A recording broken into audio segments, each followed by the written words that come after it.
perspective. Thank you very much. Επόμενος ομιλητής είναι ο κύριος Charles Tannock για 1 λεπτό. Now we'll hear from Charles Tannock. You have 1 minute. Important political transformation in the Middle East and North African countries in decades. Despotic and corrupt but secular governments were cast aside and promises of freedom abounded. However, the transitional governments that have emerged so far have mostly failed to live up to their laudable commitments of plurality, Tunisia perhaps being the sole exception. The EU is a powerful trading bloc with a significant and proven ability to influence the conduct of governments through soft power.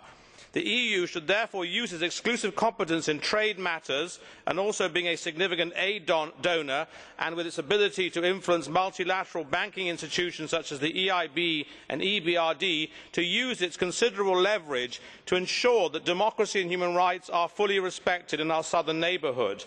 There is considerable concern now with the election of some fundamentalist parties such as Al-Nur Salafists in Egypt, who are insistent on introducing hardline Sharia law into the constitution.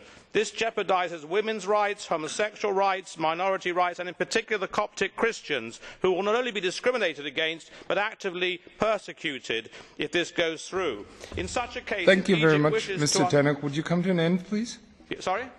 Yeah. In such a case, if Egypt wishes to unpick the Camp David agreements as well, the peace treaty with Israel would also be in danger, and the EU must reserve the right to suspend all aid and trade concessions in protest as a possible sanction. More for more alone is not enough, in my view.